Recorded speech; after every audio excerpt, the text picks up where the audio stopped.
I'd like to thank the Institute for inviting me to make this comment. When I read the book, I could not help... Once or twice? I don't compete. It's easy reading, by the way. It's a very fun reading and a lot of photos in yes, that's really nice. And I couldn't help myself fantasizing the following. Imagine that some objective, neutral broker that is trusted by both Palestinians and the Jews, or if you prefer, imagine magical fairy coming down from the sky and tells both parties, I can solve the conflict, no problem. Not a single drop of blood will be spilled. No one is going to die or get injured. I will make a resolution based on your legal arguments. You just have to promise me one small thing. Whatever I decide is final, and you promise to abide by it. I think nobody in this room believes that such magical solution can be achieved. And what Steve described is maybe several attempts at such a solution.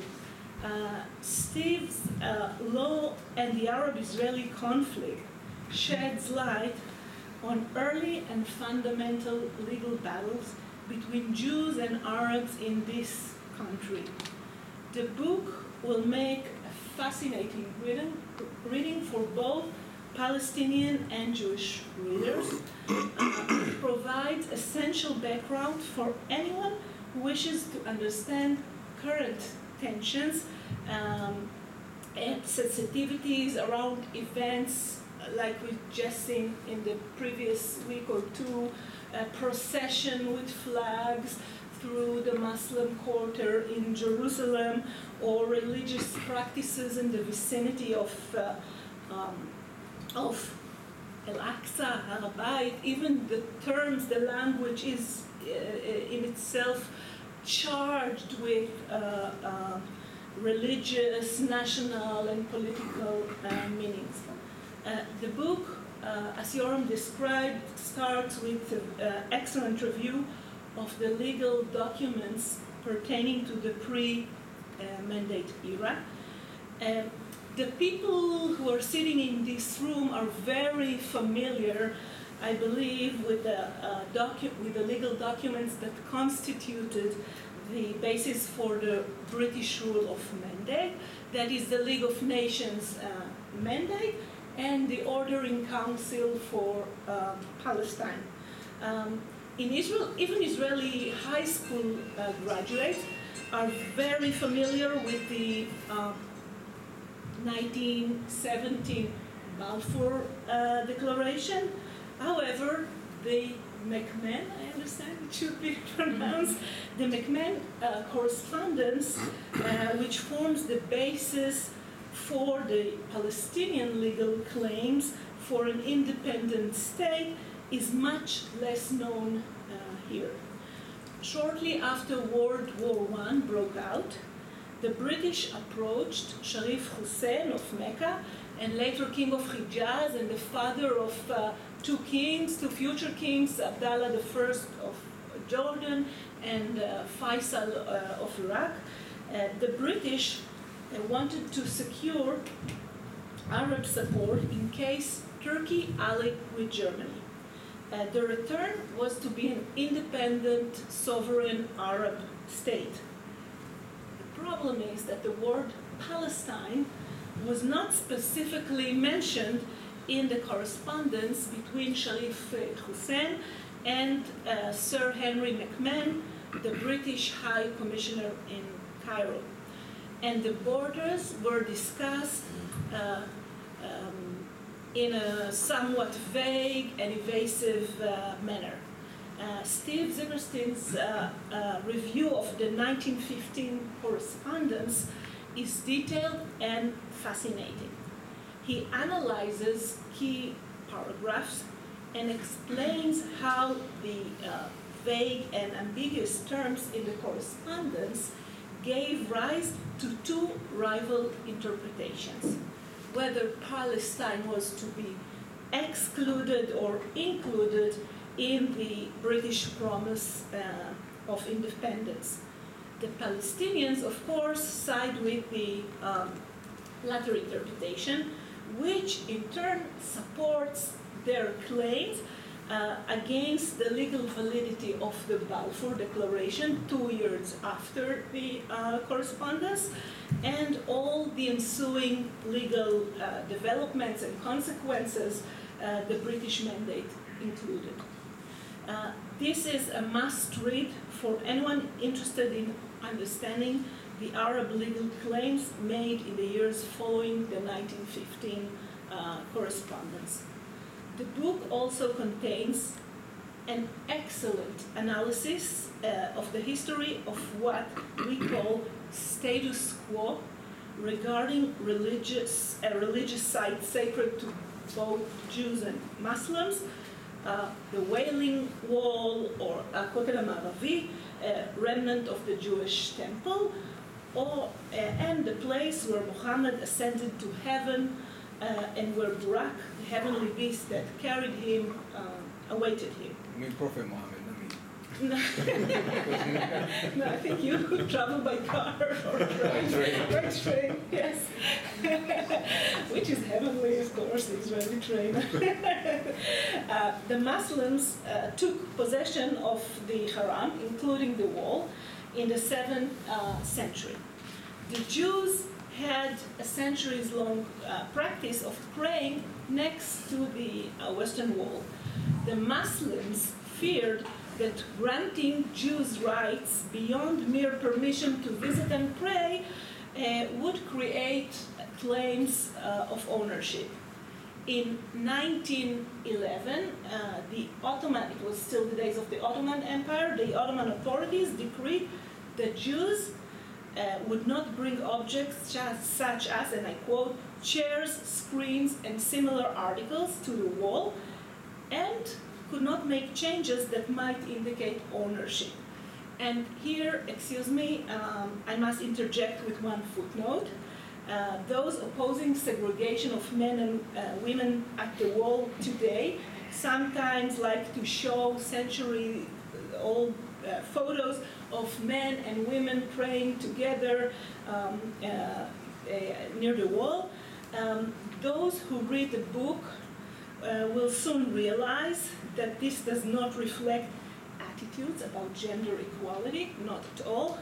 On the contrary, the Jews tried to erect screens and separate women from and men, and as ZIPPERSTEIN described, the Muslim raised the height of the wall along the Mufti's residence, overlooking the wall, to screen the women there from public view. So Jewish and Arab men were feuding over the wall, but it seems that they did have one thing in common, the desire to separate women from men. End of footnote. The British policy and Article 13 of the mandate required protection of all holy places according to existing, I emphasize existing, beliefs and practices, that is to maintain status quo. Now, Steve demonstrates that the parties regarded the status quo as a legally binding concept. The conflict, however, referred to the meaning of what was allowed or forbidden within this framework of status quo. What does this status quo mean? And it was in August 1929 that the tensions around the wall spiraled into violence, not for the first and not for the last time. Those violent events were the subject of two of the three commissions of inquiry described in the book. The first two commissions submitted their report in 1930. The first, the Shaw Commission, investigating the causes of the August 1929 violence. The Lofgren Commission set out to determine the respective rights and claims of the Jews and Muslims to the Western Wall. The third commission, reviewed in this book, is the Peel Commission, appointed in 1936, whose goal was, again, to investigate causes of recent violent events and also how Britain implemented the rule of the mandate. Now, there are three main, let's say, arenas of conflict between Jews and Arabs. Violence is one arena, politics is another arena, and law is the third arena. And though the conflict takes place in all arenas simultaneously, at different points of time, different arenas take the center stage. Now, you concentrated on the legal arena, on the legal battles. However, the book notes that winning legal battles or having excellent presentation is not enough. As Joran said, if you have an arrogant lawyer, that may irritate, it may backfire. Or if we're talking about the Arab attitude, if maybe a victory is good for the short term, but it's not always good for the long term. So for me, the strongest point of the book is that law is not a neutral tool, nor it is detached from the other spheres of life. Law can be used as a means to resolve conflicts or as a way to wage war or ignite conflicts. And you cannot separate the legal from the extra-legal. I think this is a very important and an excellent point, and I would like to add to what you described in the book other examples from two examples from other research that makes a similar point, although they're not strictly about political battles, I think which your book is. The first is the phenomenon of cause lawyering, which is a quintessential example of how the legal is embedded in the political and ideological. Here I would like to refer to Shimon Bloom's work on cause lawyers during the Mandate era. These lawyers were even dubbed the juridical underground. Bloom compares Jewish cause lawyers in Mandate Palestine with their counterparts in two other national struggles in the first half of the 20th century, the Irish War of Independence and the Indian struggle for freedom. In Ireland, both Irish and British used litigation as part of their political battle. In India, the strategy developed by Gandhi was to boycott the court system. Palestine was more similar to Ireland, and the law was used as a tool for national battle. And you analyze in your book how the legal and extra-legal are interwoven in proceedings that are political, I think, in their essence, but their format, they are designed as legal hearings, proceedings. Bloom shows how the legal and extra-legal intersect in criminal cases that are committed due to political or national ideological motives. And here I'd like to claim and use the second example from my own research about sex offenses in Mandate Palestine, is that the legal and the national / political are also interwoven in proceedings that seems to be entirely not political in their nature, strictly criminal cases of sex offenses.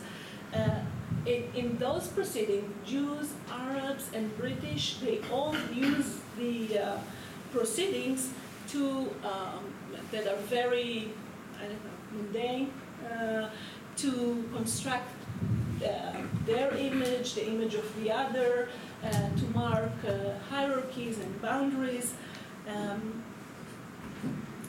To conclude, you make a strong case for the entanglement of the legal and the extra-legal, and I'm sure that this research will be of great interest not only to the academic audience, but also to those who are interested in the roots of the Jewish-Arab conflict. So thank you very much.